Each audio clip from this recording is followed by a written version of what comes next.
Welcome to the Power 365 show. Today we're going to be talking about the Microsoft partner ecosystem with a particular focus around Microsoft business applications at Microsoft and the OCP program. We welcome to the show Cecilia Flombaum. She's responsible for the partner ecosystem in this space worldwide. Full show notes can be found at nz365guide.com/120. Now, let's get on with the show. Cecilia, welcome to the Power 365 show. Thank you so much. Happy to be here. Good to have you on. Before we get started, I always like to get to know my guests and kind of give some background or some context for those that listen to the show. So, where do you originate from in the world? Argentina. I grew up in Argentina. Wow. Do you go home much? I do. Every year, at least once, if not twice, sometimes even 3 times, depending on my availability, travel, family events. Have you seen the musical? What is it? I know Don't it has Cry a song. For Me. Yeah, Argentina. Yes, I have. But I was actually done in Spanish in Argentina, in Buenos Aires, a few years ago. And yes, I have seen it. Yeah, Madonna did a version of it, didn't she, at some point? Wasn't she in a movie or was it a musical or with it? Yeah, she did the movie version of that version of events. Yes. I always find the song makes me very sad. It's a very emotional song. It is. Yeah, very cool. So do you get to go home much? Yes, I go every year. Yes. Okay. And so how long then have you been, I take it you're living around Redmond, Seattle, somewhere like that? I've been in Microsoft for 18 years, and I lived my first 5.5 years near Redmond, very close to the office, just not knowing exactly the area and what I would prefer. And my second tour in this area, I decided to live in the city, so I live in Seattle now. Okay, so what do you mean by second tour? Well, I had my first 5.5 years in Seattle, as well in Microsoft, living in Redmond. And then I decided I wanted to do an international experience. So I lived in Madrid. I lived in London. So I was in Europe for 5 years. And then when I came back, I always loved this area. When I came back, I just decided to live in the city, a residential area. It was very quiet and very family oriented, but it's in the city. So I'm 10 minutes from the most touristic places in the city. So I commute a bit more, but whoever lived in a big city like Buenos Aires, Madrid, London, 40-minute commute doesn't scare me. Yeah. So I live in London now, and tell me, what was your favorite thing about London? So pretty.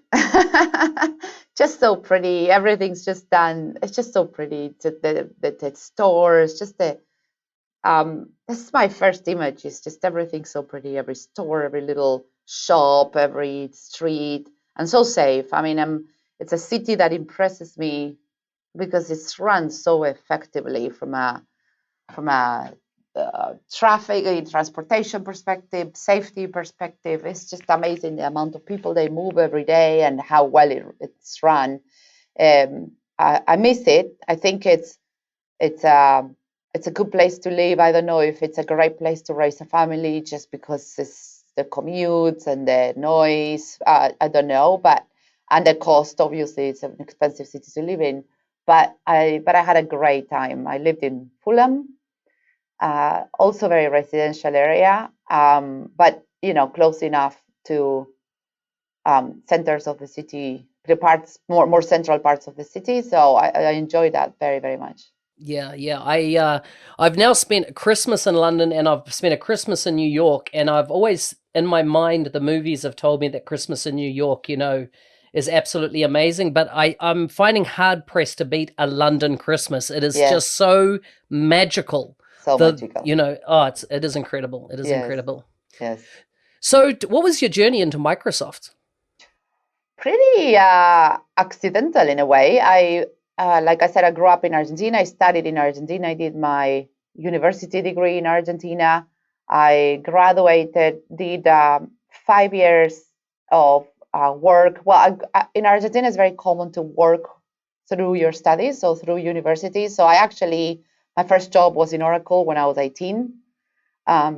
So I worked in Oracle Argentina when the office was just opening. We were like 15 people.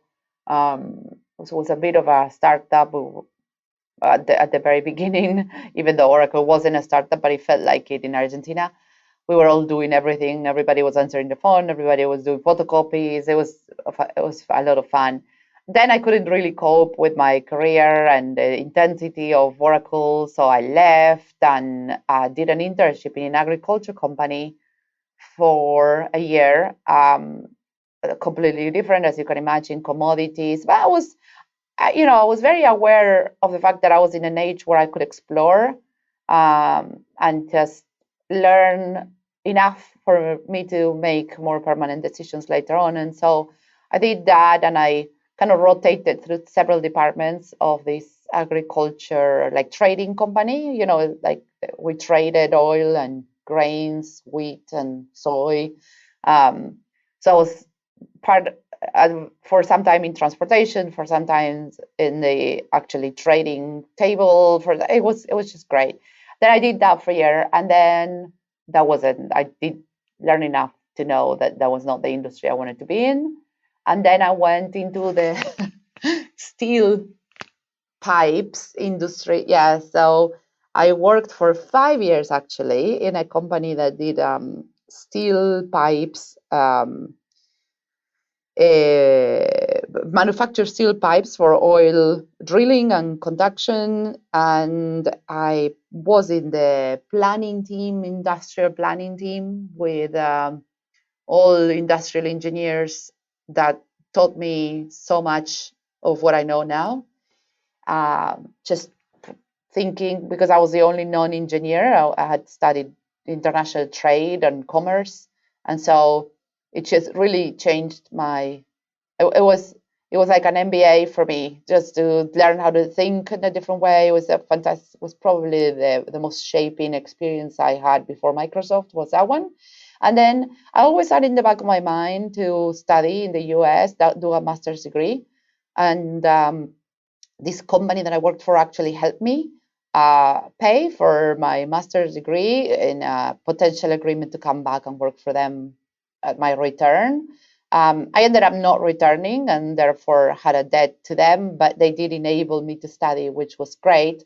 And so I chose a school in Arizona that is the only school, was at least at that time, the only school in the country that had a minority of American students, a majority of international students. So my class was about 400 people, of which there were 54 countries represented, and 70% of us were international, and from all the way from people that had been in the Peace Corps, or from people like me coming from other countries. Even Americans that were admitted to the school had to have an international experience or a second language to be able to be admitted to the program. So pretty special people. And it was a master's in international management with a 1/3 of the curriculum in language, 1/3 of the curriculum in international studies, like kind of international politics more, and 1/3 of the curriculum in actual business administration, with an international global flavor to it. And that was a fantastic thing. I enjoyed that immensely. I dedicated my entire time to the experience. I wasn't thinking about what was going to happen next. I was just there and did everything. I was teacher assistant for several classes. I was president of the Latin American Club. I organized all the Latin American activities. We had a lot of cultural activities in the school as we studied. And so, yeah, it was a great experience. And then when it was approaching graduation time, I decided to attend a career fair, really, that for Latin American students, for Hispanic students, and Microsoft was there.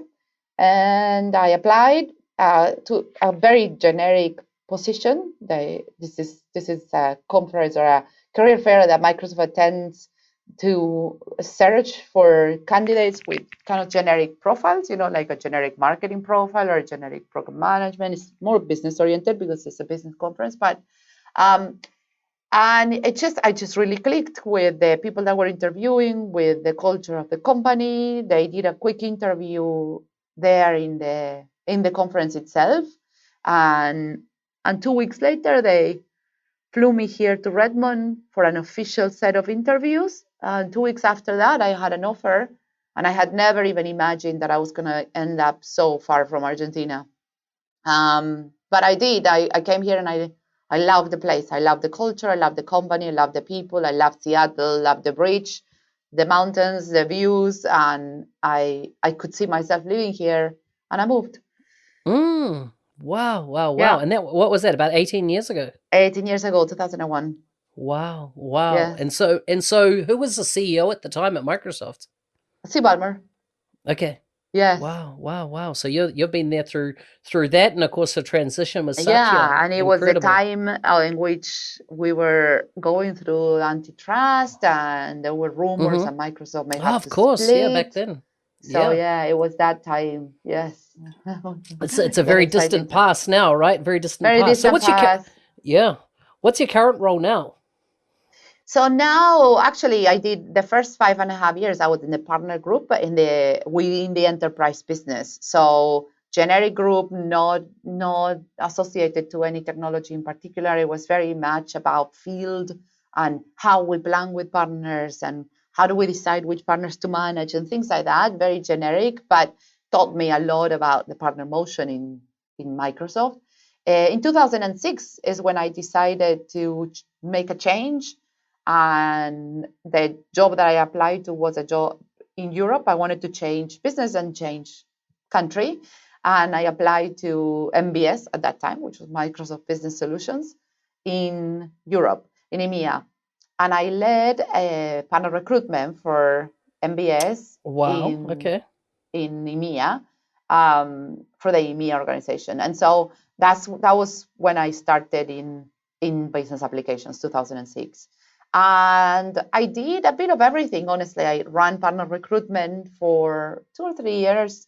Then I created a concept that we called at that time partner development centers, which were almost like a network of learning partners. But instead of being on the technical side, it was all about the business side: how to do effective marketing, how to do value selling, how to maintain and grow profitably a partner business. It was all about how to run and grow, create, run, and grow a partner organization, um, with the context of our margins and our incentives and all that stuff. So yeah, I did that for a year exclusively, which was the beautiful thing about Microsoft when you create your own job. I created the idea, developed the project, and it became my job. Um, for about a year and a half, I think I just did that. And then I came, well, even from Europe, I actually went back to doing field. So I was responsible for all the field roles in Dynamics, partner technical advisors, partner recruiters, partner managers, their bosses across the world. So my world was to manage the field of roles that manage partners. And then I came back to the headquarters for a role that was chief of staff for our corporate vice president at a time for sales and partners.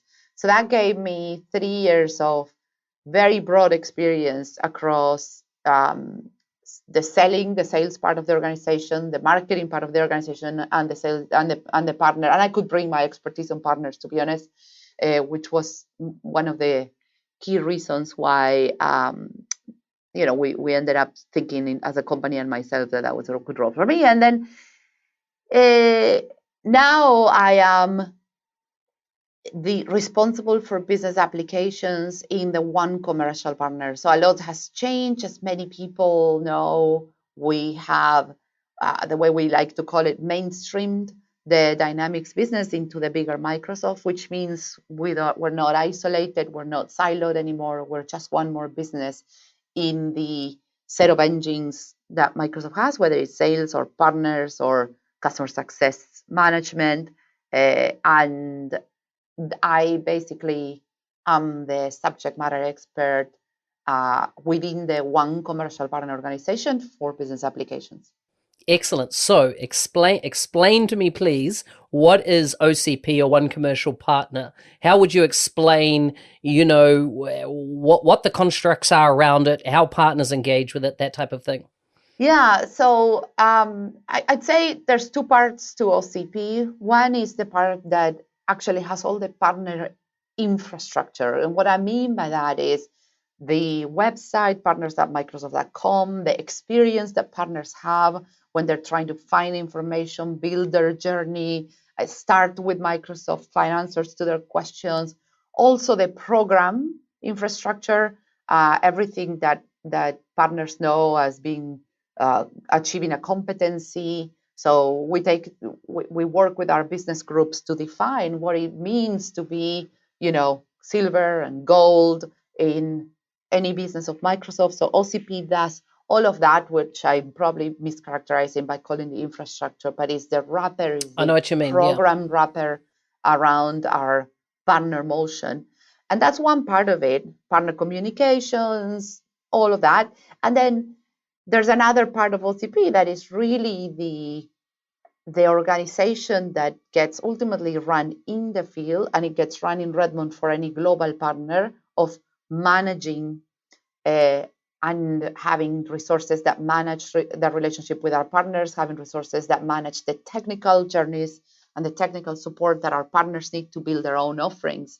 And the people that are the individuals that do marketing with our partners, the individuals that do sell with, that allow partners and help partners and assist partners to get involved at the right time with the right sellers in the right opportunity. So, I mean, it's in the commercial organization. You could argue it's almost within the sales organization, because we're in the execution side of the equation. Our business groups do a lot of the plumbing of content development and design for the future, but one commercial partner is the execution organization around partners. We translate our product strategy into a partner program, a partner guidance, our partner field guidance, incentives, rebates, everything that has to do with operationalizing the ecosystem, so that both partners and Microsoft can execute and win together against the products that get built. Yeah. So I want to talk about what makes a successful partner from your observations. But before we go there, what do you see as the key things that a Microsoft business application partner at this point in our journey of where Microsoft's up to in 2019, what are the kind of key things that a Microsoft partner either need to develop skills, get up to speed on, or understand based on the direction Microsoft is going in? Look, I think that one tremendous transformation that we've gone through, as from the on-premise world to the cloud world, is the speed of innovation. If I put myself in the shoes of a partner, and I'm not even talking about a business applications partner, any partner that wants to develop even an IT kind of infrastructure solution has so many tools in the toolbox that I think that the one thing that partners need to do very well is have a purpose, have an end in mind. What is that offering, the unique offering they want to take to market?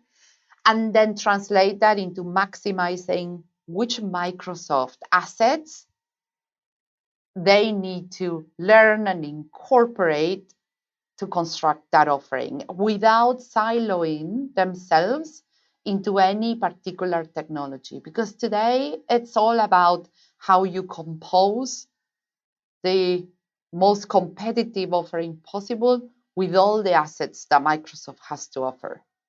And I know that one of the most complex things for a partner is to actually keep up with all this innovation and the speed in which it comes. So you've raised an interesting thing here. If we look at in this past year, or what's announced in new releases coming up, there's around 800 new features being deployed this year, this calendar year, across Microsoft Business applications. And so this is a challenge around how do you keep up to speed? Well, particularly, how do you keep your staff trained and up to speed? What observations have you made around partners that are addressing this within their practices to grow success? Yeah, and I'd say practices or even applications, right? I'd like to talk about partners that build IP, not just a template, but like really repeatable IP, and partners that decide that the way they're going to grow their business and the type of offering they're going to offer to their customers is based on services. And so, for both, you know, is understanding the business applications is a discipline, and for which Microsoft has a multitude of assets to offer to contribute to that discipline. I think one of our Australian partners put it best in one of the sessions that we had with our SLT, with Satya and in the leadership team of Microsoft a few months ago, and said, as partners, what we really bring to the table is that we know business applications. And we know how to understand business processes, provide solutions to business problems, talk to business decision makers. Now, we consume from Microsoft a multitude of assets. It's the Microsoft Cloud that gives us the toolbox for us with our own expertise around business applications to engage with our customers. So it's not one product, and it's not, we used to think business applications equals Dynamics. And really, that is the biggest change that has happened in, at least ever since James Phillips has been enrolled, which is that Dynamics is one set of first-party applications that we have. It's a heavy one. I mean, obviously, it's a very important one. These are applications that take a lot of time to build, a lot of time to maintain, a lot of people invested in them, but it's still one set. We now in business applications have 23 products just in business, in the area of what we consider business applications. And I'm not even considering all the other assets that, no matter if you sell Dynamics as a first party, one of the Microsoft first party applications, or build your own with Power Apps, what about all these other Azure assets that you should be connecting to, embedding, integrating, cognitive services, AI, IoT, search, all these other things? I'm not even counting that. Just with business applications, the portfolio is now 23 products. And all these products have kind of different scenarios in which they can be sold to customers. Products that require Dynamics, products that don't require Dynamics, products that actually give you the underlying platform of Dynamics for you to build whatever custom application you want. You can build it repeatable, you can build it custom for one particular customer. So, I mean, there's just so many options. So the concept of Biz Apps is not what it used to be from Microsoft. And I'm just so fascinated with what we've done and what James done with the technology, because honestly, from a partner perspective, it just opened up an amazing array of business opportunities. Yeah. So that's one of my observations. I've noticed that since Alyssa, James, and Hayden have kind of, come into their roles, etc., there's been a massive upswing in the, if you like, the brand credibility, the innovation, the excitement, the growth around this technology. What are you seeing from inside the organization in that respect? Yes, same. Honestly, obviously, James has been a different type of engineering leader in how he sees, ultimately, how he sees business applications from Microsoft being different than business applications from anyone else, because we're in Microsoft, because we have all this collection of assets that makes business applications from Microsoft different. and offering a level of integration that others cannot offer, offering the strength of a platform that others cannot offer, offering and kind of really leveraging those aspects of the Microsoft cloud that makes us unique and makes us different in the way he builds the products. And so the energy putting the integration, the integration, the embedding of analytics and business Power BI, the integration with AI, and those experiences that he's shipped of first-party AI applications, just to give a taste of what's possible when you apply AI to dynamics. Plus the fact that James has a very clear platform mentality it fits so well with what Microsoft is, what we are as a company. And so by doing that, he's very clear that there are different ways to have business applications conversations, that not all conversations require dynamics, at least at the beginning. And there are very many different ways to help customers realize, their I'm going to use it like an old Microsoft mission phrase, but realize their digital transformation, their potential with the many different ways in which they can do business applications from Microsoft.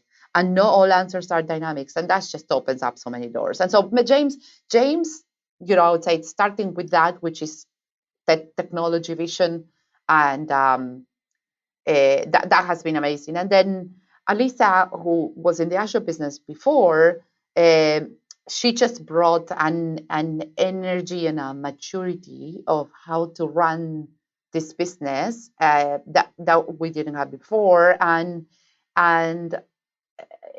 Hayden is an amazing seller himself first, but also an amazing leader from an energy perspective. People just love working with him. They love receiving him. They love taking him to customers.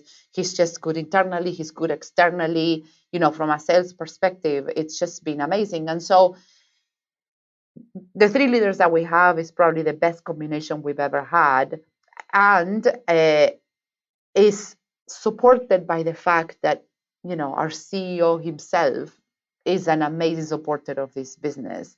He can clearly see where this business fits in the Microsoft strategy, why it's so important, what it can do to customers, and the most important thing, how business applications can actually bring to a customer everything that Microsoft can do for them together.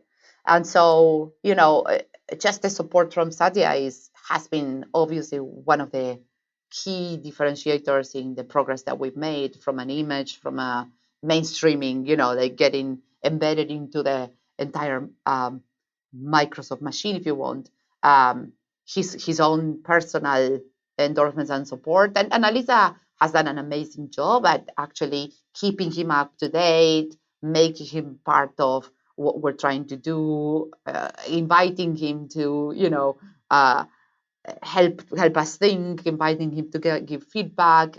So it's we have a really good rhythm with Satya and his SLT, and it's clear that there is a support that is bigger, better than it has never been. So it translates into the market.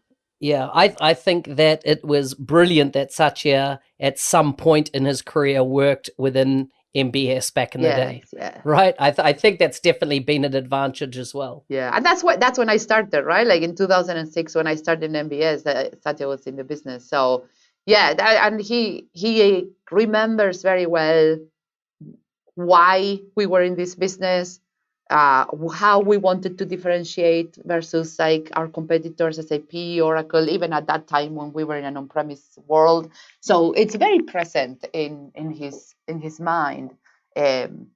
Why dynamics? Why business applications? What is our differentiator? And he's definitely a great supporter for us. Yeah, so good.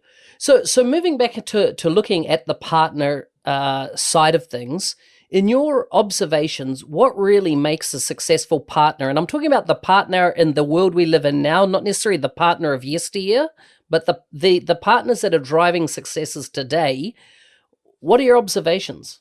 Yeah, so obviously, with the market momentum that we were just talking about, we have seen an inflow of partners into Dynamics. Some are just testing the waters and seeing what this is about. Some are really serious about starting. We can't quite tell. There's so many coming in. We are adding more than 100 partners. We see new 100 new partners every month, pretty much in average, coming into the ecosystem. But what I'd like to talk about, and the question that your answer has to do with the fact that there are partners that for the last 20 years, some more, have consistently grown, effectively transitioned from on-premise to cloud. And this is difficult. It's difficult, especially for what it means to the profitability and cash flow to a partner. But they've done it effectively. They've done it without stopping their growth. They've done it without damaging customer experience. Excellent. And so I like to talk about what they do well, that are the foundational pillars of why they've been sustainably and consistently successful over the years. And so, I mean, one of the things, and the first thing is what we talked about before, is these partners do a really good job at keeping up with the innovation in a way that gets combined with what differentiates them. So our best partners, and we've said this for years, but our best partners have really purposeful missions. They are food and beverage. They are retail apparel or retail hospitality or healthcare. They are very clear about where they're going to go and what are they going to do. And by doing that, they have a set of experiences, do's and don'ts, mistakes, best practices in the industry. And when they combine that with the assets that we have to offer as Microsoft from a technology perspective, these partners that have been successful over time create solutions, and I'm going to talk about from a sales perspective, that are pretty unbeatable. Create offerings and create a capability for selling that is pretty unbeatable, because they don't know, not only they can represent the Microsoft cloud and all the components of it that the Microsoft has to offer, but they do it in a way that is in combination with all those experiences, that industry, those offerings that they've created based on their choices and their differentiated offering, the differentiated choices that comes in front of a customer, and they don't lose. Our best partners win 7, 8 out of 10 times when they're in front of a customer. And it really doesn't matter if Salesforce has 10 people on the in the sales pursuit, or SAP has industry templates.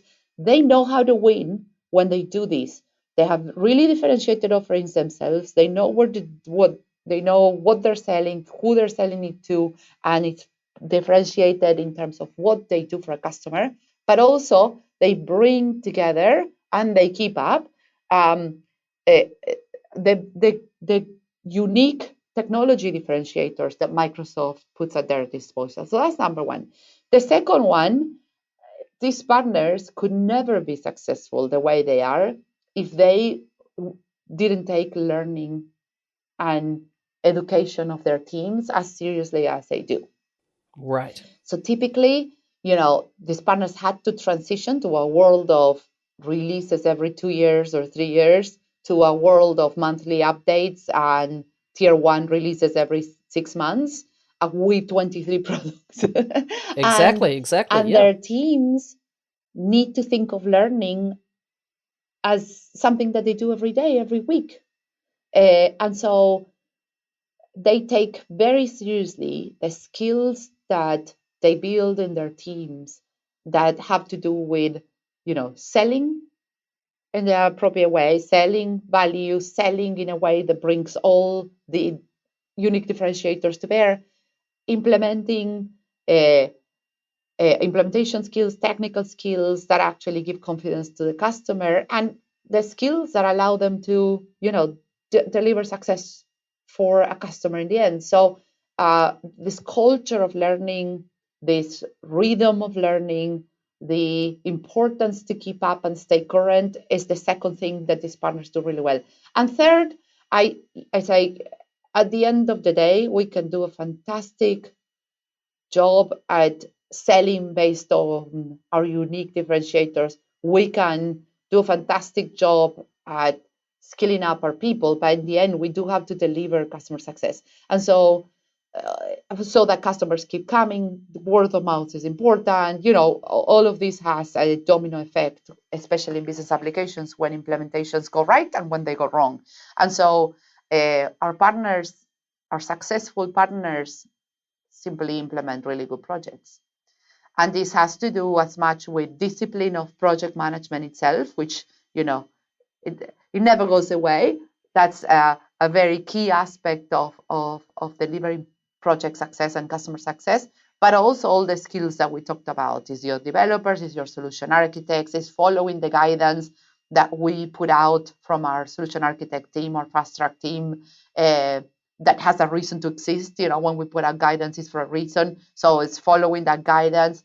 It's the functional consultants that really do understand business processes and how to end up configuring or building any requirement that customers have. And ultimately, we deliver what we promise in the sales process, right? And obviously, a partner that doesn't do this could never continue to grow. Yeah. It's very, very clear when we look at our ecosystem, partners that are steady on their number of customers they win, number of projects they win, and the partners that grow. And the partners that grow is because they are known for delivering customer success. So, that's the third one.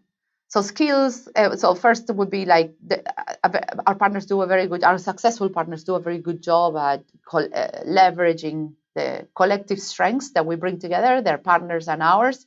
They take skills very seriously, so they build capacity with the right capabilities across sales, across delivery, across marketing, any role, and take learning very seriously and deliver customer success over and over again.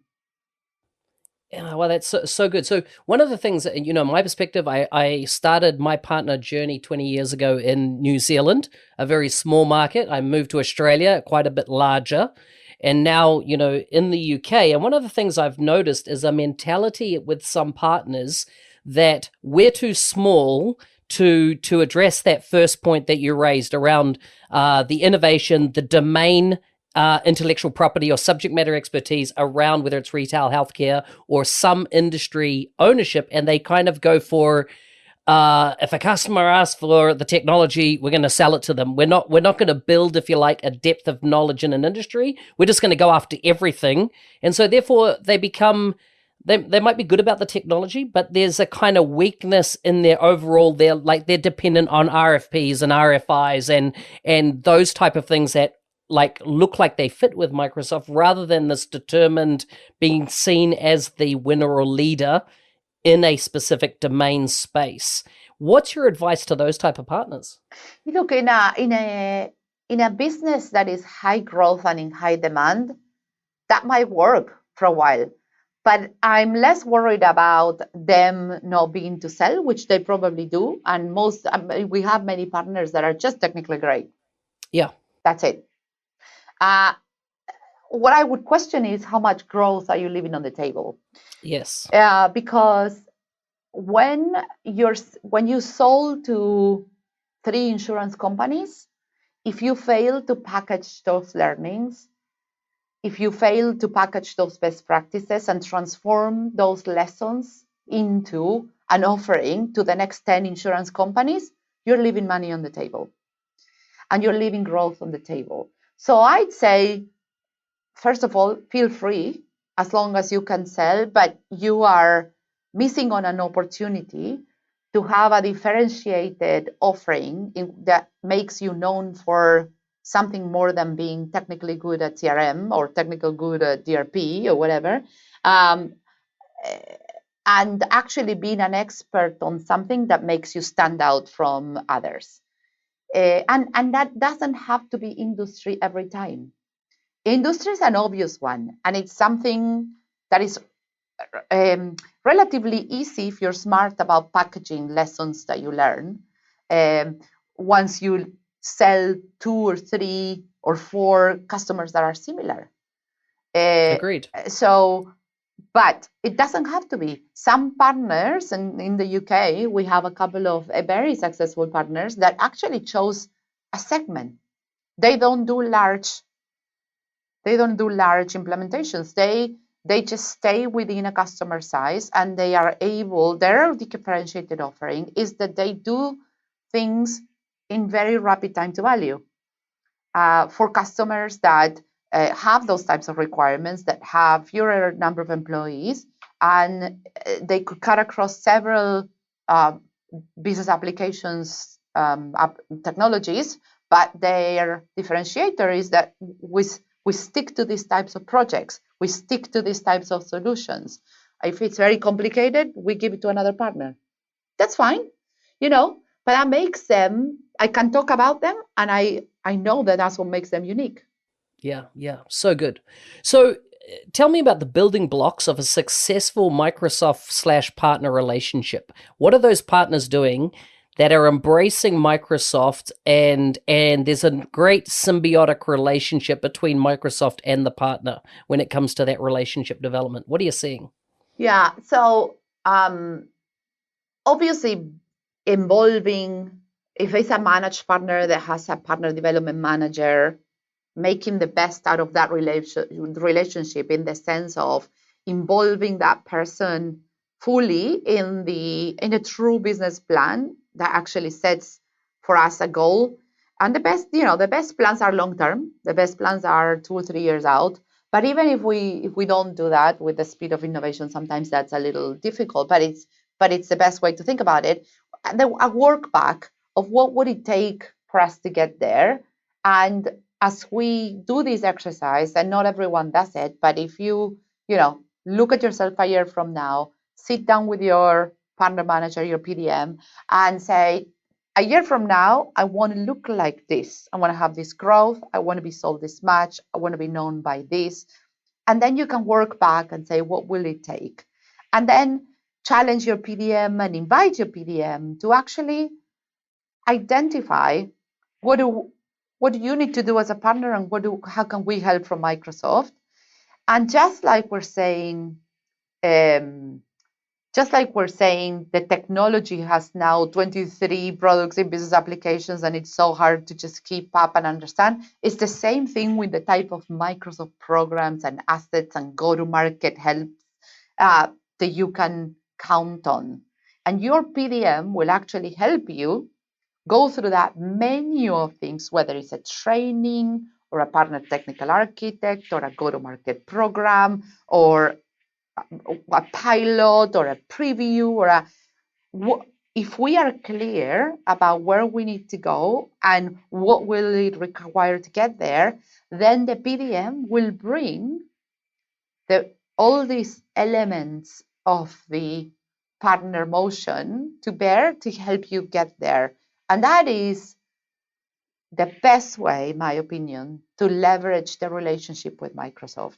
Excellent. So what else? What about things around, strategic alignment and addressing business processes and, even things like, true alignment? There's an element of that communication with that PDM, but what else?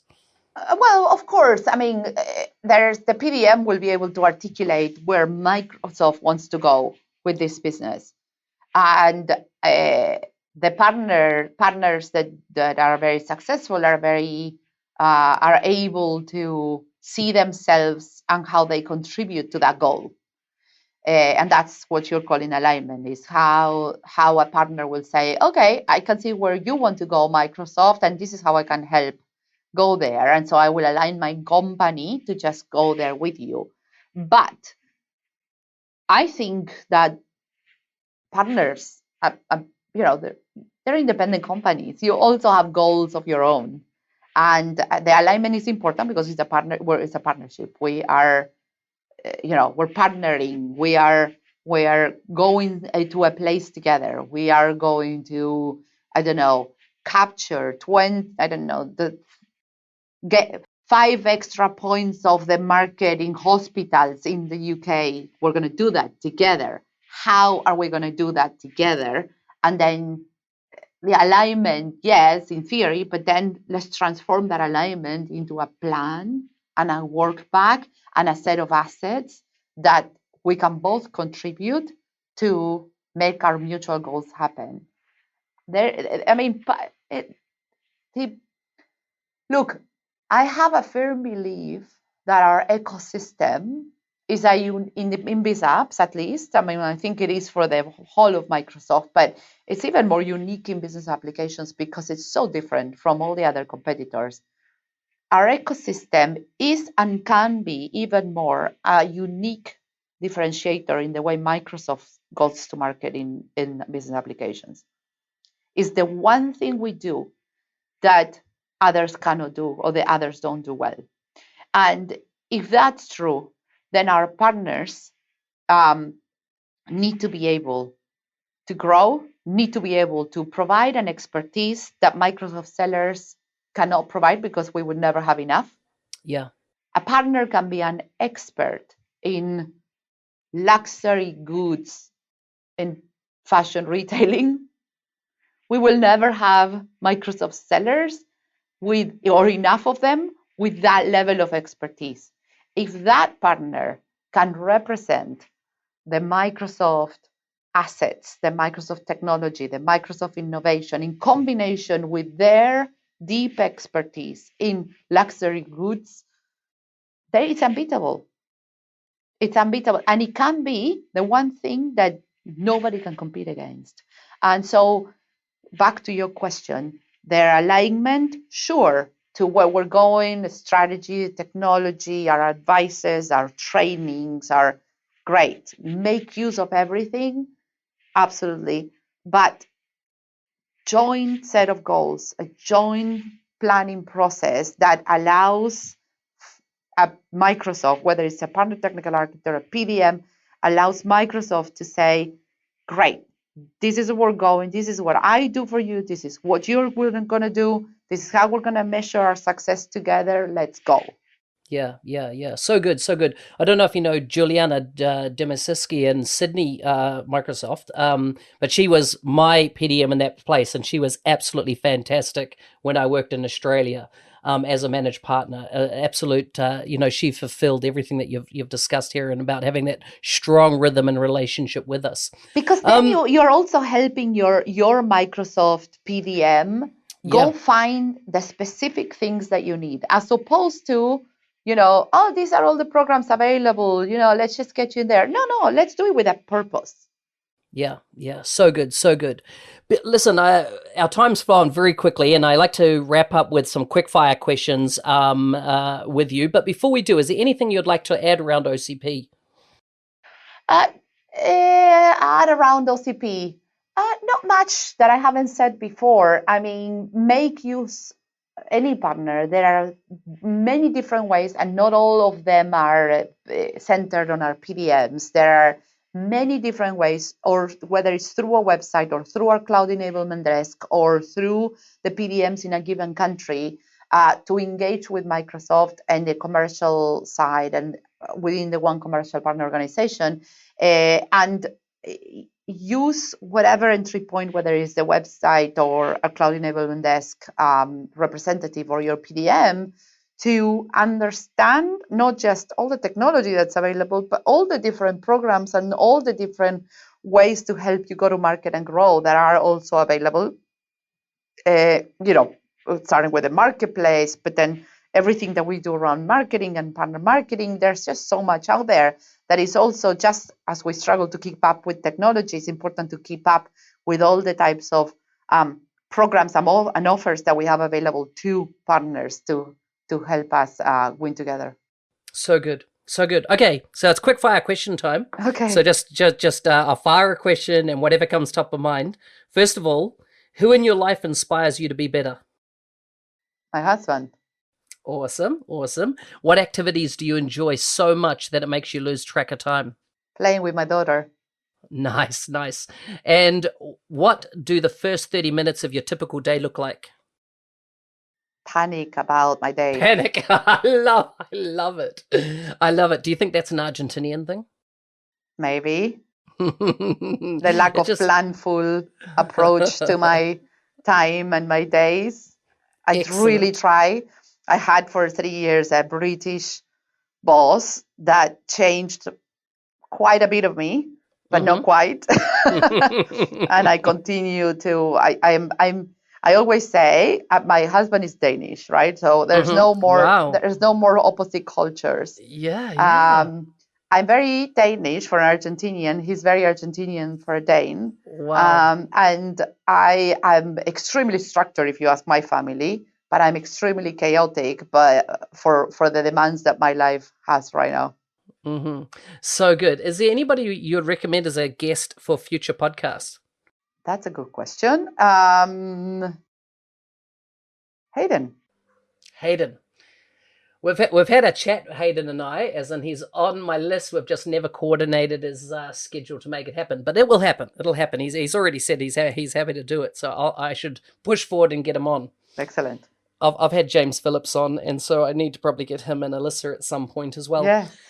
So, Cecilia, it's been great to have you on the show. If people want to follow you online, or is there any blog you would point them to, or any like Twitter, LinkedIn, anything like that, where you have an online presence? Yeah, LinkedIn is the most prominent, I think. Sometimes I tweet, but it's mostly LinkedIn. Hey, thanks for listening.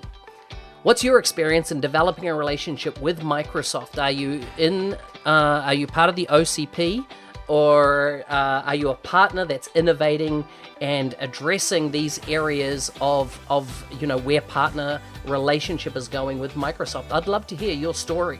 You can reach out to me at NZ365Guy, pretty much on any social media channel. I would love to have a conversation with you. Full show notes can be found at nz365guy.com/120. See you next week.